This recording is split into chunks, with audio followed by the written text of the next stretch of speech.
Welcome, everybody. Thank you for joining us today on our webinar at the Family Partnership. My name is Lorena Pinto, and I'm the director of the Family Partnership's Pride program. I've been working in the nonprofit sector for over a decade and serving at-risk youth who experience homelessness, sex trafficking, and abuse. In my role with Pride, I work alongside survivors. We train the community on the risks and impacts of sex trafficking and sexual exploitation. And today, I am joined by Amanda Kunj-Bahari.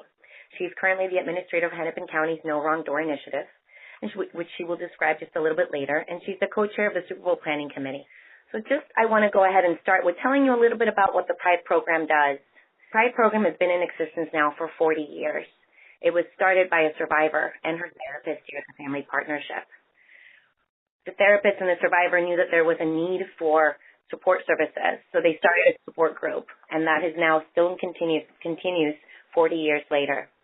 The Family Partnership itself is over 100 years old, and we've been working with families with counseling services, school services, and again with Pride.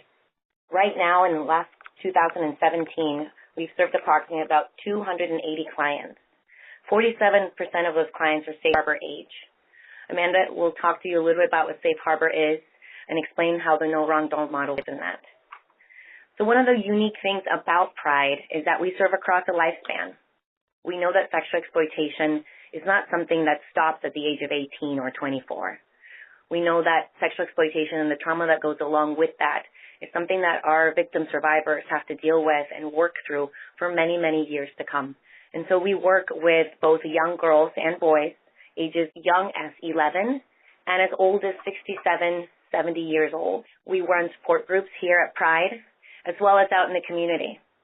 We also provide mental health services that can be accessed without worrying about any sort of insurance and making it easier for survivors to seek help. We also do advocacy. We know that most of our barriers for our women and youth really reside in the housing issues, jobs, education. And so we have our advocates who work very hard with our clients to provide them with the opportunities that maybe they didn't have when they were younger. We also do criminal justice advocacy.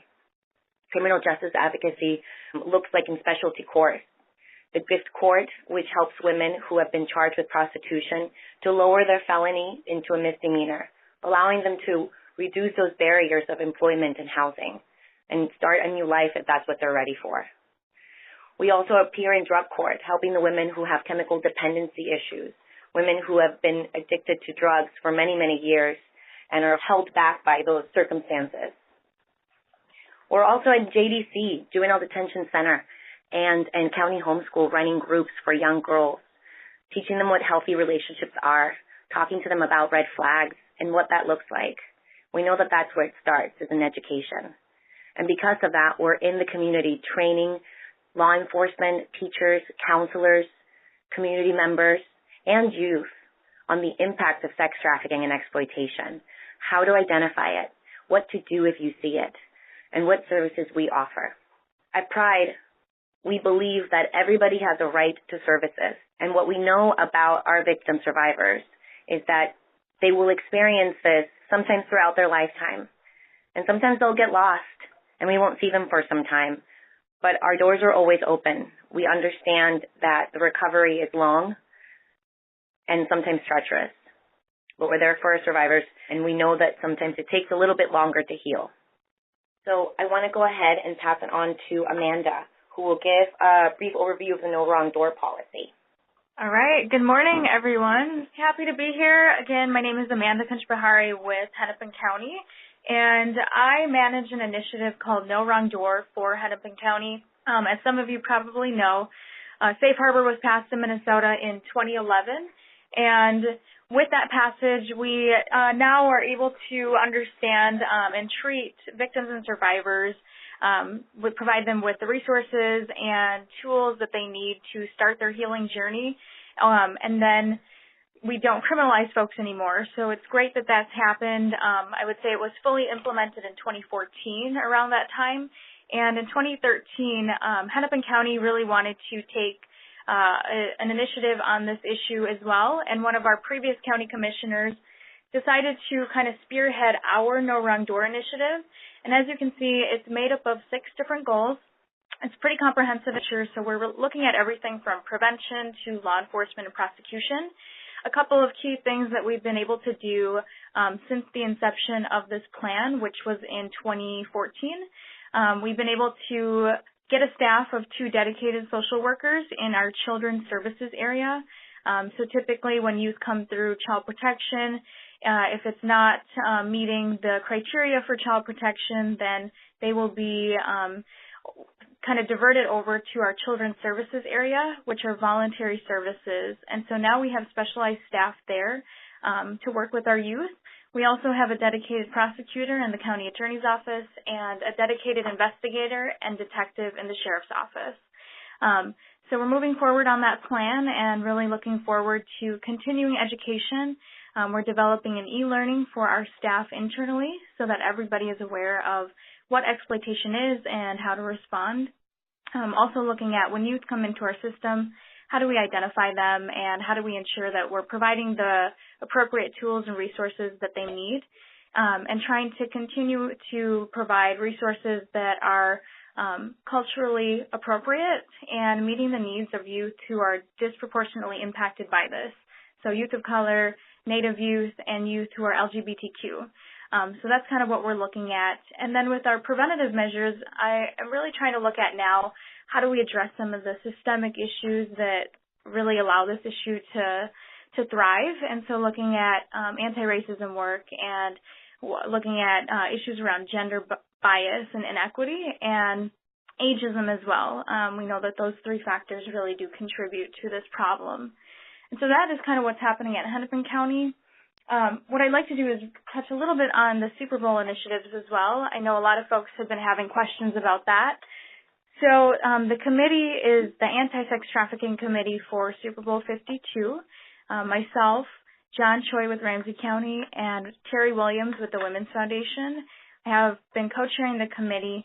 We started in July of 2016 with our organizing efforts.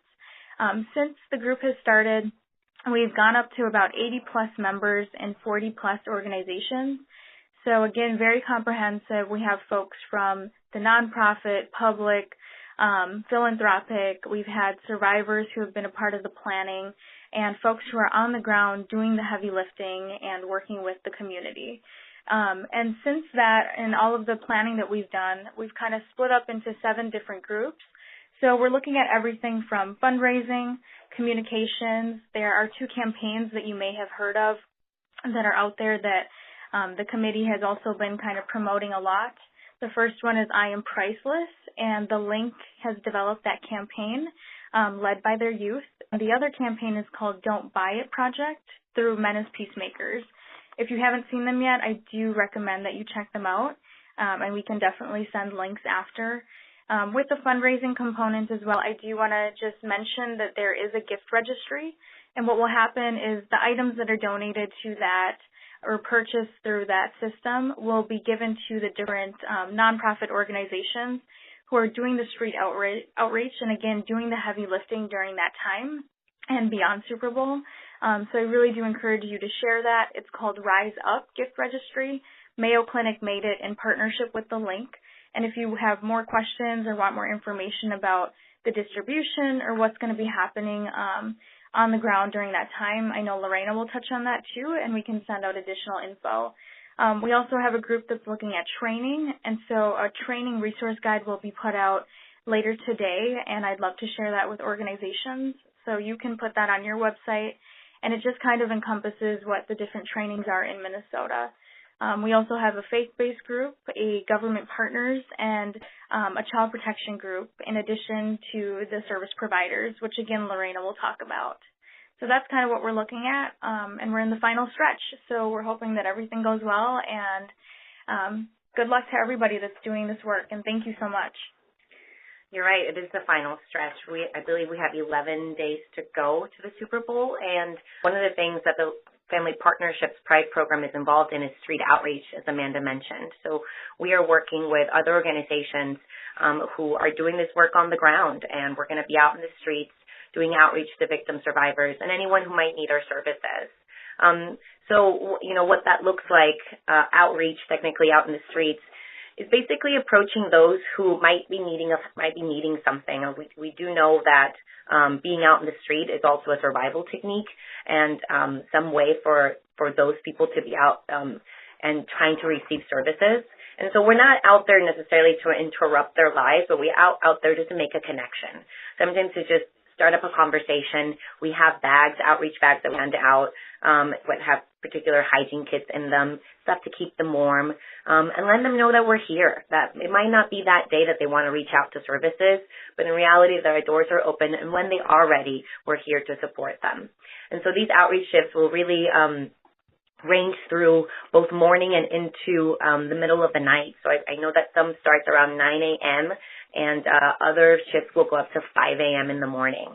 MIWRC and Pride are working together specifically for the Lake Street corridor in the Phillips neighborhood. I know the link is also in North Minneapolis. Breaking Free is in St. Paul. I know that there's some faith-based organizations also doing some outreach in the suburbs, Source, I believe. And so really what that means is that we're all pairing together, we're all coming together to try to combat this issue as a team. We know that that is the only way that we're going to accomplish something, and we are going to record these initiatives to make sure that next time around, maybe we can be the model state for other Super Bowls to come.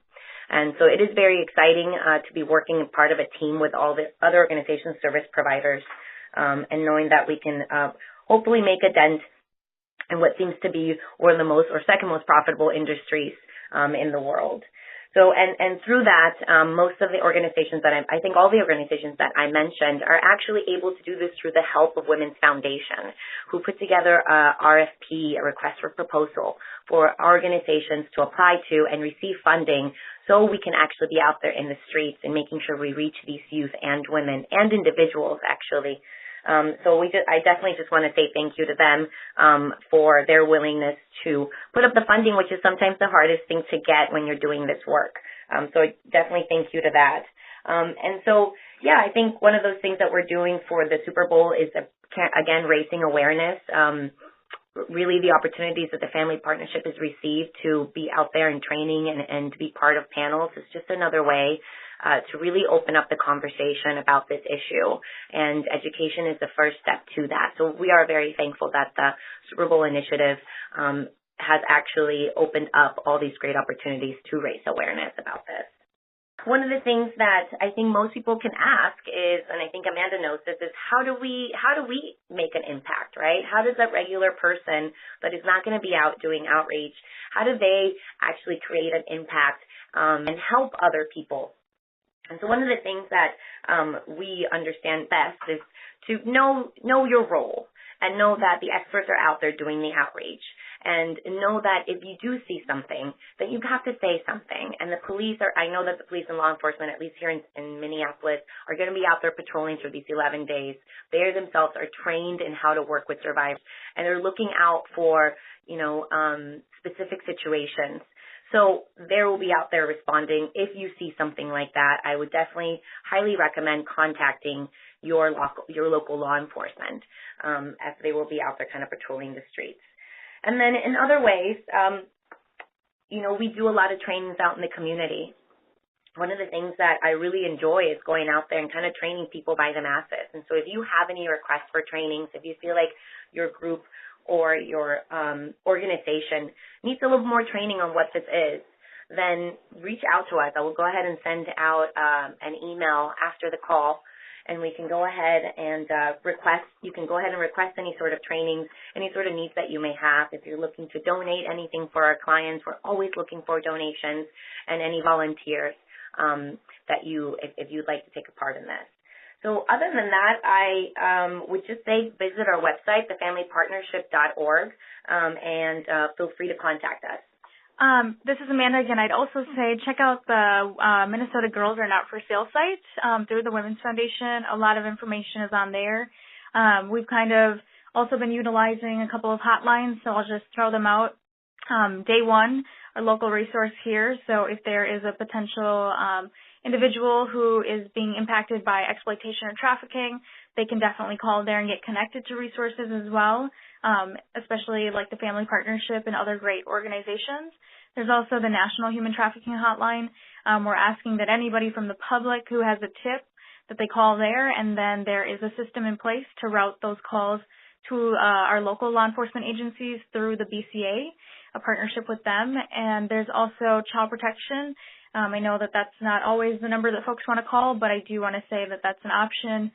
We do serve as a resource, and if it is trafficking, we do ask that folks call, as it is a mandated report.